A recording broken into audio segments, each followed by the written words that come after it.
नमस्कार, मैं अमित गोदियाल और आप देख रहे हैं उत्तराखंड का नंबर 1 डिजिटल चैनल पहाड़ टीवी। वैसे तो उत्तराखंड में कई मामले ऐसे निकलते हैं जहां पर भू माफियाओं की लगातार बात होती है, पर एक ऐसा अनोखा मामला भी निकल कर आया है जिसे सुनकर आप हैरान हो जाएंगे। और वो मामला क्या है? एक ऐसा व्यक्ति जो अपनी ही जो इनकी पौराणिक जो संपत्ति थी उसके लिए लड़ाई लड़ रहा है, और वो लड़ाई भी किससे लड़ रहा है? तमाम उन विभागों से जो बिजली और पानी देने से इन्हें मना कर रहे हैं। और उसके बाद जब ये व्यक्ति पुलिस के पास जाता है तो पुलिस कितनी लाचार नजर आती है, ये पूरा प्रकरण आपको बताएंगे। और समझिएगा कि आखिर उत्तराखंड में रह रहे जो मूल निवासी हैं उनके साथ क्या हालात हैं, उनके कैसे हालात हैं। और आज मजबूरन इन्हें सड़क पे आना पड़ा, गांधी पार्क के बाहर ये खड़े हुए हैं। और आपको ये भी बता दूं कि एक रिटायर्ड पुलिस अधिकारी हैं, और सबसे बड़ी बात, कानून के सारे दांव-पेच जानते हैं, उन्हें पता है, उन्हें मालूम है कि इस तरीके से क्या कार्रवाई की जाती है। पर क्यों सुनवाई अब तक नहीं? आखिर इन्हें संरक्षण कौन लोग दे रहे हैं? हमारे साथ नरेश बौंठियाल जी हैं और लंबी लड़ाई लड़ रहे हैं और अपनी ही पुश्तैनी जमीन को लेकर। पूरा वाकया सुनिएगा और हैरान रह जाएंगे आप कि किस तरीके से उत्तराखंड में जो पुश्तैनी जमीनें हैं उसमें किसकी नजर है, कौन वो भू माफिया हैं और किसका संरक्षण इन्हें प्राप्त है। और सीधे तौर पे जो जल निगम की अगर मैं बात करूं या बात करूं बिजली विभाग की, किस तरीके से जो अधिकारी हैं वो इसमें पूरा संरक्षण किनका प्राप्त है, क्यों वो इन्हें कनेक्शन नहीं दे पा रहे हैं, उनकी जुबानी सुनेंगे। तो नरेश बौंठियाल जी हमारे साथ हैं। सर, पहले तो पूरा प्रकरण आपसे जानना चाहूंगा कि पूरा प्रकरण है क्या और आखिर क्यों ऐसा आपके साथ हो रहा है, ये भी आपसे जानना चाहूंगा। जी, मेरे द्वारा 29 मार्च 2022 को बिजली विभाग में आवेदन किया था कनेक्शन के लिए, और मुझे कनेक्शन नहीं दिया। फिर अप्रैल में मैंने पानी का वो किया था आवेदन पेयजल निगम से, वहाँ जल संस्थान काम नहीं कर रहा, वहाँ पेयजल निगम काम कर रहा, तो मैंने उनसे आवेदन किया। तो वो कहने लगे साहब एक व्यक्ति शिकायत कर रहा है, इनको पानी मत दो, बिजली मत दो।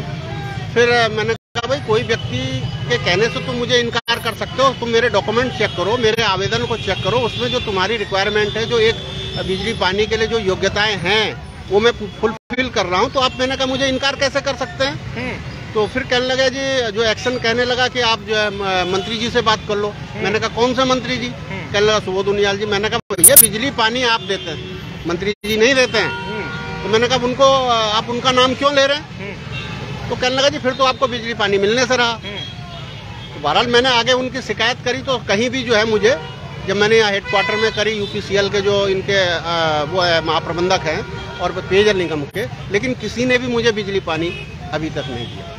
ये इसके पीछे सारी कवायद ये है कि जो मेरी पुश्तैनी जमीन है, जो मेरे पिता के मृत्यु के बाद हम भाइयों के नाम पे वारिशान दर्ज हो गई, वो ये चाहते हैं कि ये इस जमीन को बेचे। वो माफिया चाहते हैं और उनकी इन बिजली विभाग वाले, पानी विभाग से इनसे साठगांठ है कि वो इस जमीन को बेचे और ये यहाँ से चलता बन जाए। इस कारण जो है वो बिजली पानी से मुझे वंचित रखना चाहते कि ये यहाँ पे परेशान होगा तो क्या करेगा आदमी, निश्चित रूप से बेच के भागेगा। लेकिन मैंने बेचने का कोई इरादा नहीं किया, मैंने अपना सोलर लगाया और मैं उस पर सीसीटीवी लगा के मैं अपने उसकी।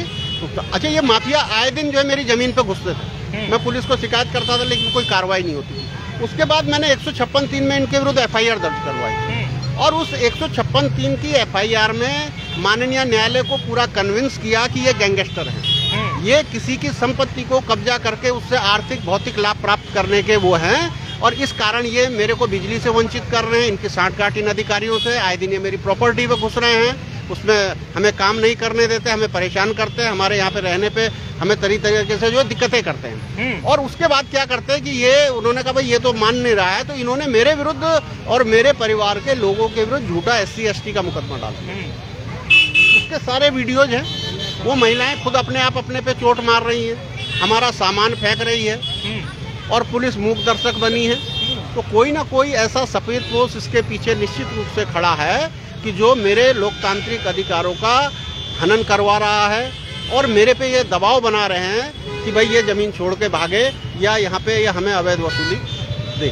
बौंठियाल साहब, एक सवाल, देखिए मैं आपको रोकना भी चाहूंगा, आप तो खुद पुलिस महकमे में रहे हैं और सबसे बड़े सवाल ये है, सारे दाव पे जानते हैं पुलिस के, पुलिस लाचार क्यों नजर आ रही है इसमें? क्या बड़े अधिकारियों को ये साफ निर्देश दे दिए गए हैं? ये बड़ा सवाल है, क्योंकि DGP साहब जो लगातार गैंगस्टर की बात करते हैं, गैंगस्टर एक्ट की बात करते हैं, और लगातार निर्देश दिए गए हैं कि अगर इस तरीके की भूमाफिया या कोई ऐसा व्यक्ति ऐसा करता है तो उस पर गैंगस्टर लगाया जाएगा।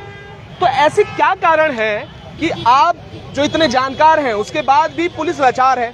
पुलिस थाने भी गए होंगे, क्या रवैया है?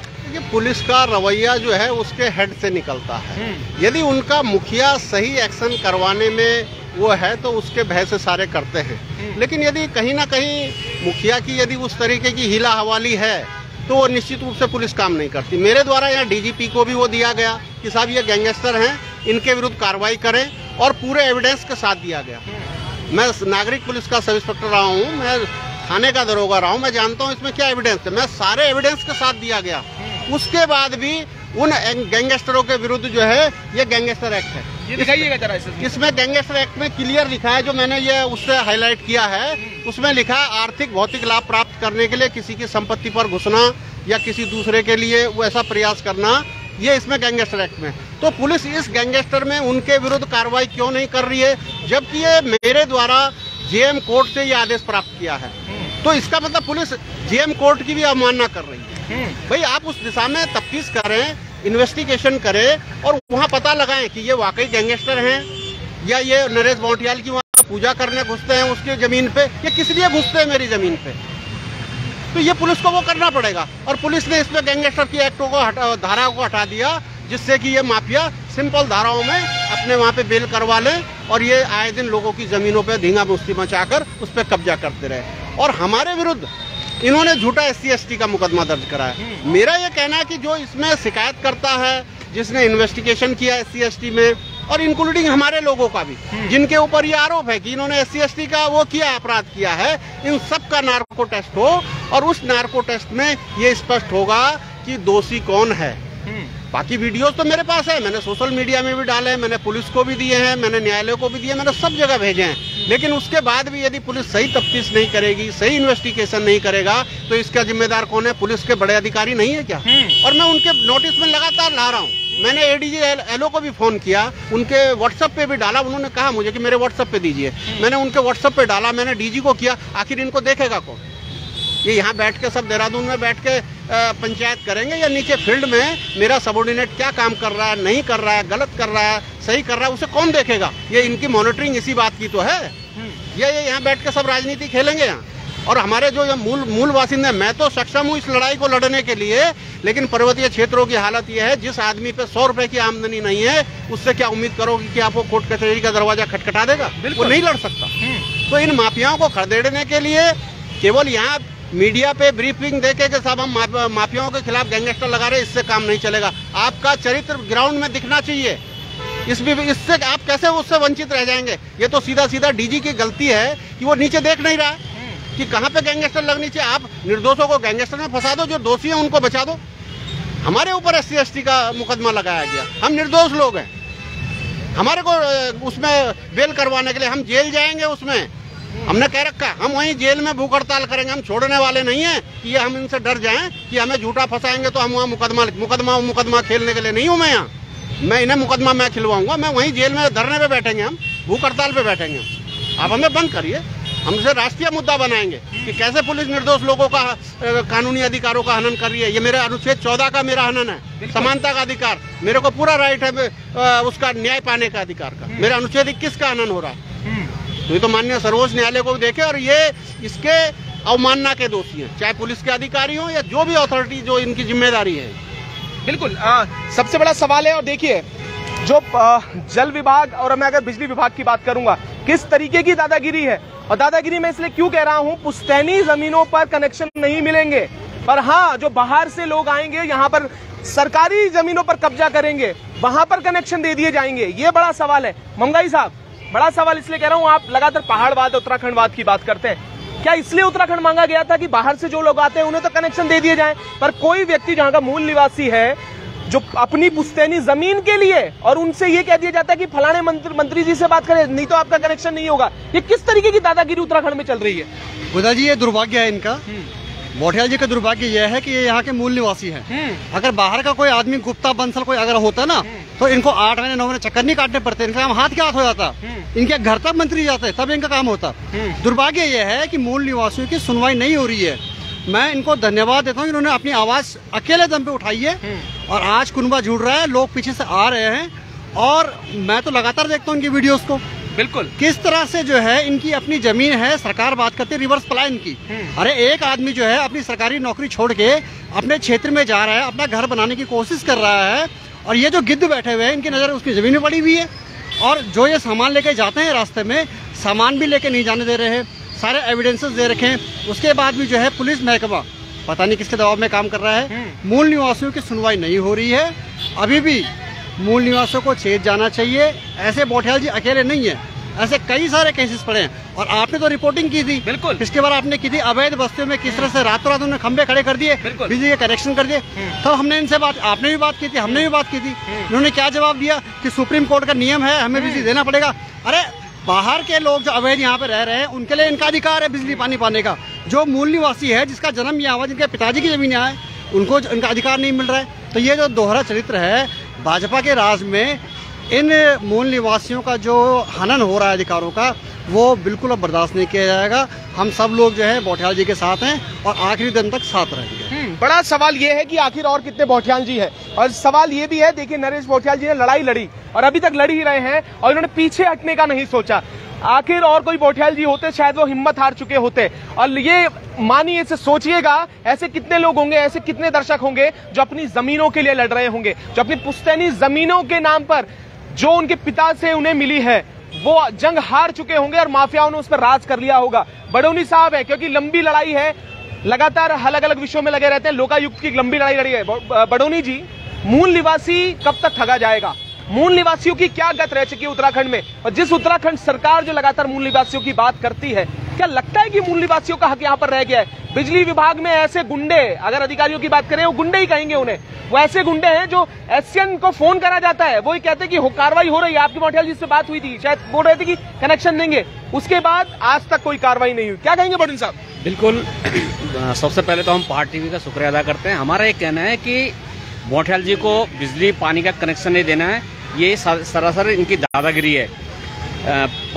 बिजली विभाग की दादागिरी है और ये जल निगम की दादागिरी है। ये दादागिरी उत्तराखंड में नहीं चलेगी, क्योंकि उत्तराखंड में जो बाहर से आ रहे हैं उनको ये कनेक्शन दे देते हैं, और जो ये पुश्तैनी जो जिनकी जमीन है, आज वो अपना घर बसाना चाह रहे हैं, उनको घर बसाने के लिए इनको बिजली और पानी का कनेक्शन दिया जा रहा है। ये उत्तराखंड का दुर्भाग्य है। हमारे लोगों को चेत जाना चाहिए। जब तक हमारे लोग इस मूक दर्शक बने हुए रहेंगे, ये आज बोठियाल जी के साथ नहीं कई लोगों के साथ ये है, और हमारे लोग जो मूक दर्शक बन रहे हैं उन लोगों को ये सीख लेनी चाहिए कि आज इनकी बारी है, कल आपकी बारी आएगी। तो इसलिए संगठित हुए, और इन जितने भी माफिया बैठे हुए और जो यहाँ जिन नेताओं की मौज आ रखी है, जिन्होंने हरामजादों ने ये उत्तराखंड को गंदगी के रास्ते पे ले जाया, हमारा उन नेताओं को सीधा सीधा कहना है कि आप लोग चेत जाएं, नहीं तो वो दिन दूर नहीं है जिन्हें इनको कुत्ते की तरह लोग मारेंगे। हमारा उत्तराखंड के सभी जनता जनमानस से अपील है, दोनों हाथ जोड़कर अपील है कि आप लोग जागें और बोठियाल जी के साथ कंधे से कंधा मिलाएं, जिससे बोठियाल जी को न्याय मिले।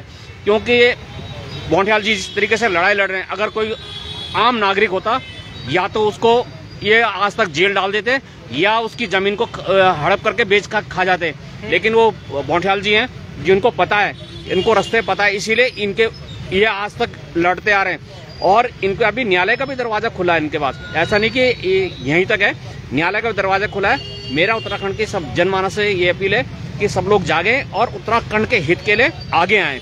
ये बोठियाल जी के साथ नहीं, ये सबके साथ है। ये बिल्कुल, बहुत शुक्रिया। और पुलिस क्यों लाचार, सबसे बड़े सवाल, और कब तक ये गुंडागर्दी विभागों में चलती रहेगी?